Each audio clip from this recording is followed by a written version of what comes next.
Welcome. We'd like to welcome those of you live and those of you watching via video to our Canvas PD series.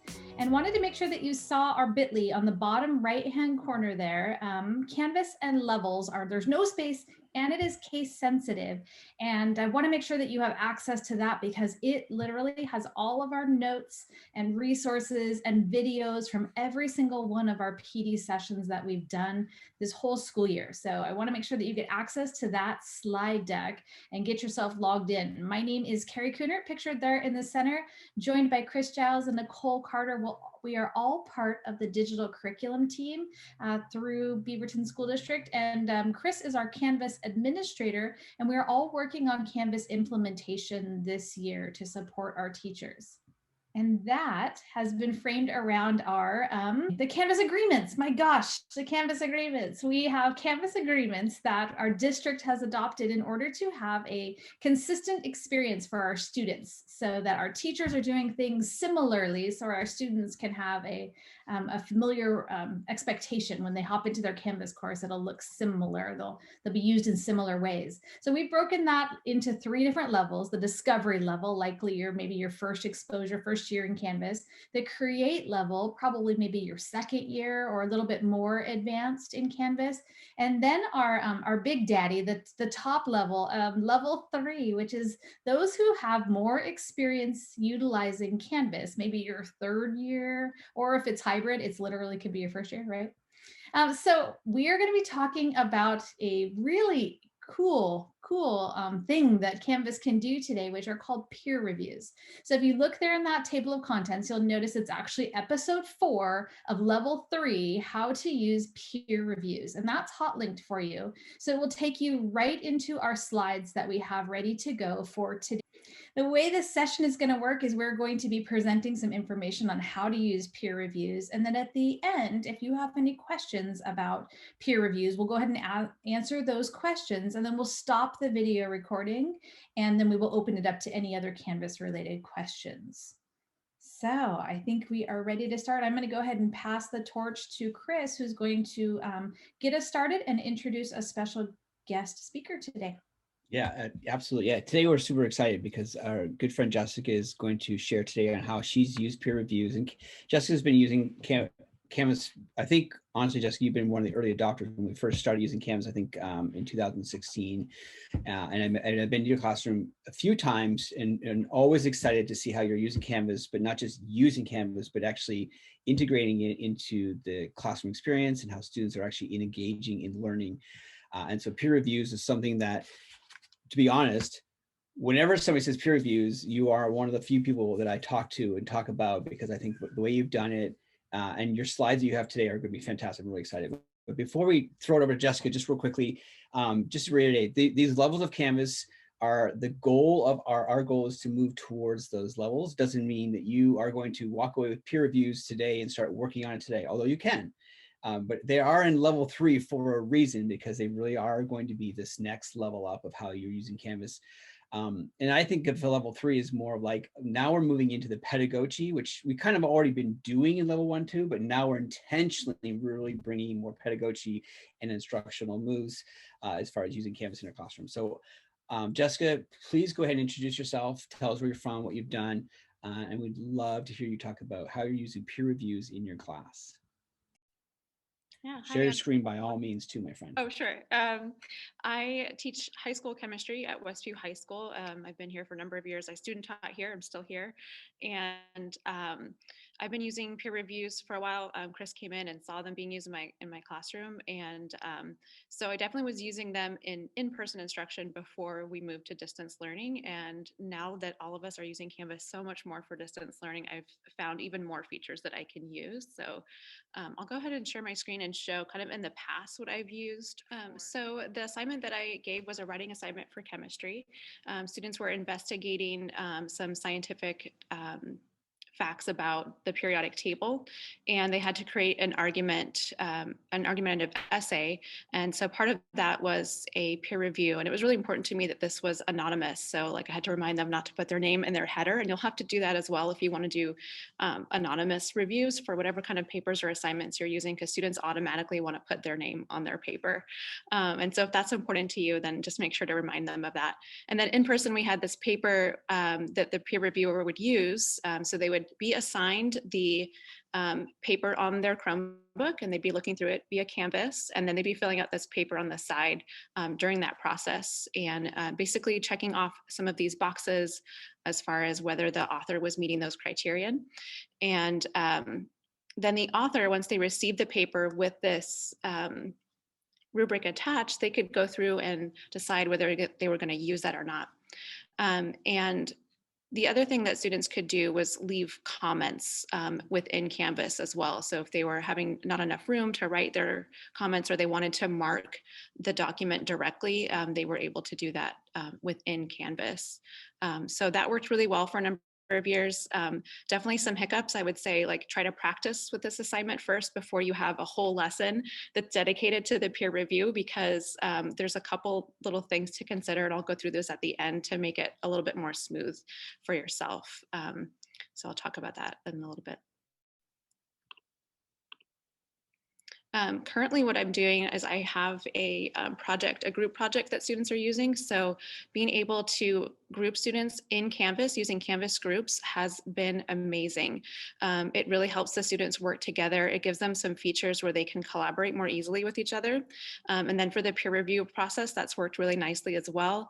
I can put two groups in the same breakout room and have them talk to each other while they're doing the peer review and asking questions. And using Canvas, I can also attach a rubric, and putting the rubric into Canvas has worked really nicely, because even during the peer review, they can click on the different ratings within the rubric and just leave that feedback, and also provide comments as well. So one of the things I've noticed too, if you use this feature, is that you really have to teach the students how to access the feedback on Canvas. There's a couple little buttons that they need to push, and you need to walk them through that process. They won't automatically know how to do that. And before you do any kind of peer review, just be mindful about how you're teaching students about the rubric, and making sure that you've given them an opportunity to understand all the criteria. Because if you just plop the rubric in front of them and tell them to read the assignment, they might not actually do it, and they'll just like click 3s and 4s all the way through, because they want their peers to have some positive feedback. So giving them some practice, showing them some different past examples of the assignment where students have met or haven't met the criteria is really helpful for students, so they can start to learn how to use the rubric and how to evaluate someone else's work. And some of the purpose for that has been really great, because not only are my students getting feedback from someone else to make their assignment better before they turn in their final draft, they're also learning about their own work as they're going through someone else's example and thinking, oh gosh, this person did a really great diagram for their project, and that means maybe I can make mine better. And they kind of get ideas from each other, and that's been really awesome to see. And also just reading the comments they leave for each other is really cute. This is an example from earlier during distance learning. Students had a project about climate change, and this group made a children's book.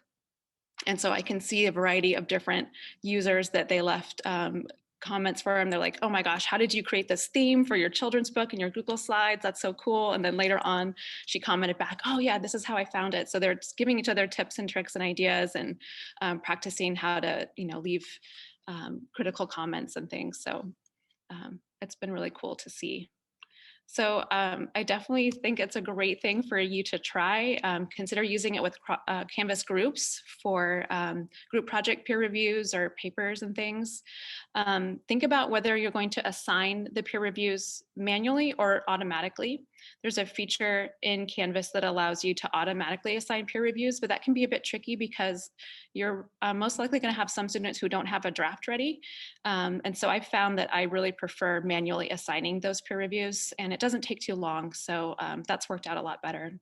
One thing to consider too is the file type. Maybe you're doing a video and that's, via Canvas, that's really convenient. But if you're doing a written assignment, a PDF works really well because the students automatically can see the work. If it's a Google document, they might not have access to it, and it creates another barrier for making that peer review go smoothly.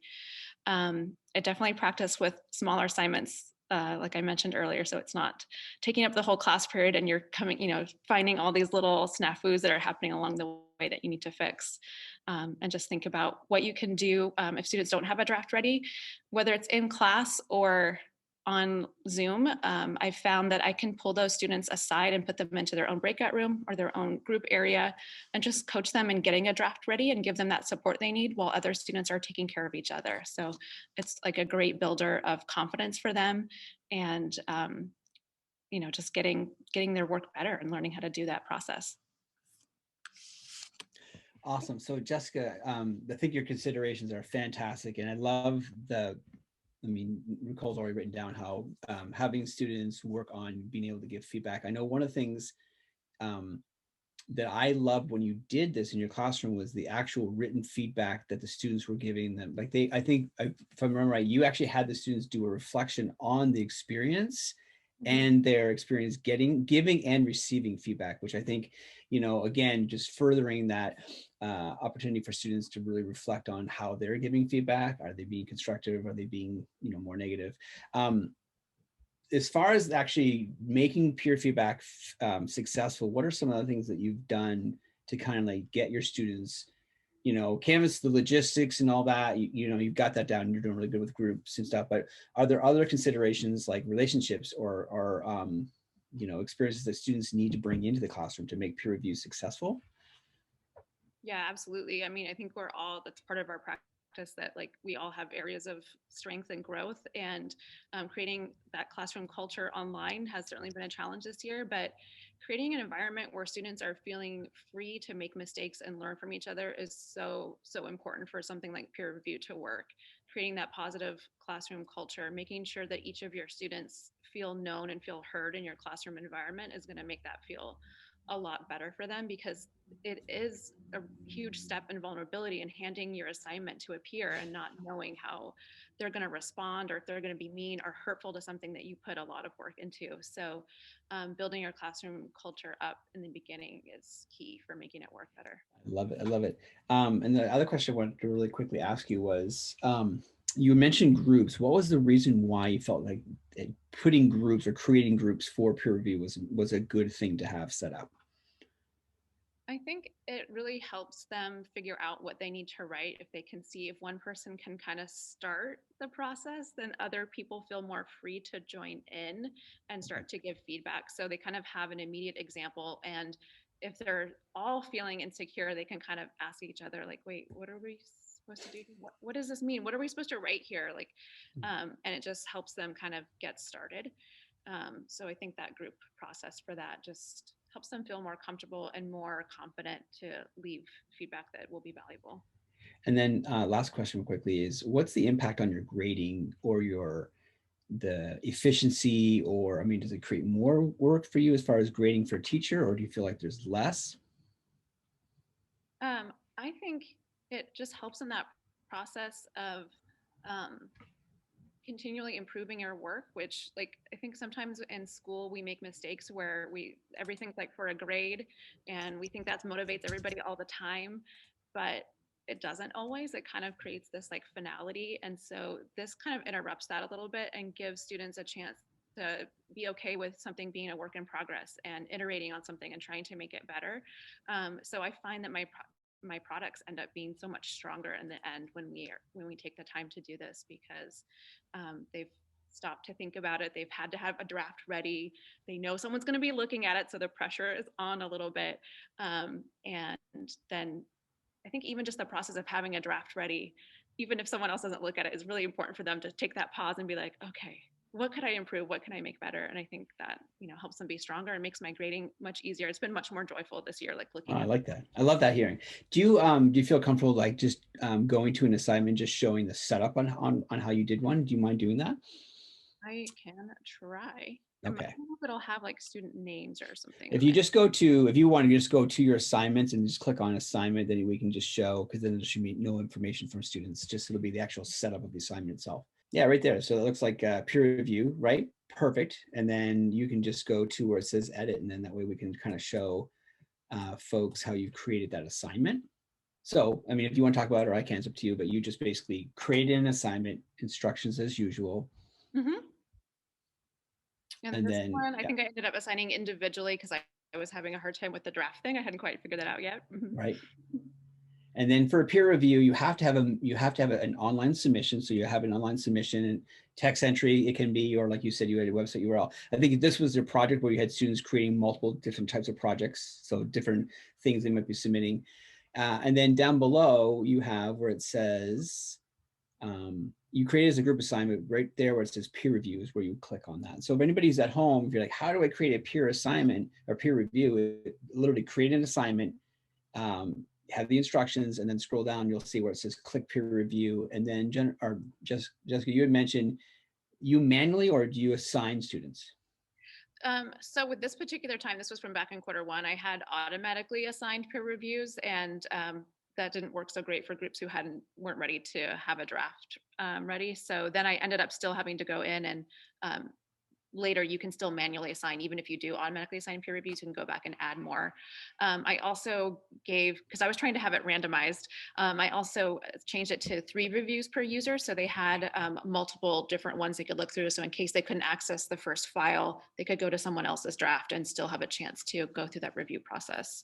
And then I see that it says you have peer reviews appear anonymously. So this would be the benefit of it is that I don't know who's peer reviewing me, or is the benefit I don't know whose paper I'm peer reviewing? I think it works both ways. Actually, I think it might show the user who comments. So the peer reviewer might be known, but the person who has submitted the draft would not be known. Would not be known, yeah. And like you mentioned earlier, like if the students are submitting an assignment with their name on it, now obviously everybody's going to know whose peer review that, or whose paper that is. And then just down below, again, just assign to everyone, or by section if you want to, and then a date. So for anybody at home, a peer review is just a matter of a click, and then knowing how many peer reviews you want per student. And Jessica, do you usually do, the reason why you chose 3 is because you feel like that's more random, or? I chose 3 just in case they had problem accessing someone's file. Okay, perfect. Okay, awesome. And then all right, some of them go too fast. They have more to do. I love it too. Well, any questions from our massive audience today? I'd love for you to be able to ask our star guest teacher today, Jessica, any questions about peer review? I have one. I know that you mentioned that there's a specific steps that students need to take in order to be able to see their peer reviews. Can you share with us what those steps are so that we know? I think it's similar to how they have to view feedback on any assignment. So just kind of coaching them, if you can turn your computer like to the student view aspect of it, and then just show them where they click, because it just says like view rubric or something in really tiny and blue in the top right. And so just kind of showing them where that is. And then if it's a Google Doc, it kind of puts it in a frame within a frame inside Canvas, and that can be really small. So there's a little double-headed arrow where they can expand that and see that larger. And then I think there's also a spot where it's like view comments or view feedback. That's on and there. students will also see on their dashboard, like once Jessica has created the assignment, the peer review, and students have started submitting those peer reviews, it will actually show up on the dashboard as a student that you have been notified that you actually have a peer review waiting for you. But yes, that thing about the feedback, Jessica, is super important because it's not intuitive to find, and it is something that feedback that is on Canvas's roadmap to fix, where feedback can be found, how easy it is. But you are 100% right. When a student goes through an assignment, there's a little tiny view feedback, and that's actually what they need to find. So when you assign a peer review for like a partner or something like that, or a group thing, is there a way to put on like instructions along with that thing, just saying it's like, hey, remember our standards for peer reviews. You're not here to tear each other down. You're here to provide constructive criticism and kind of keep it more positive, because I know some kids are just going to tear into each other. Is there some way you can like reiterate those? Because I assume before you do the peer review, you're going to have a conversation about like, you're not here to make each other feel bad. You're here to help. Is some way to like reiterate that in the process and to make sure, hey, just in case? I think that goes along with your teaching style too, and just, having that be part of your classroom culture all along the way of building each other up. And yeah, definitely reminding kids how to give feedback. I mean, it could be as simple as teaching them how to do a compliment sandwich and making sure that when they're critical, that it comes along with something that they also appreciate about the draft that they're viewing. I can show you quickly I have some screenshots of how you look at. Okay, I'd like to. Yeah. So it's like, it's pretty tiny for them to find the submission. I mean, this is true just in general for Canvas. And then like you have to click over here to show rubric to see the rubric feedback. This is that double-headed error I was talking about to get full screen to see more of the comments. Because sometimes they'll comment within the Google Doc itself if you're letting them use Google Docs. So just something to think about how you want that to work for yourself. Okay, sweet.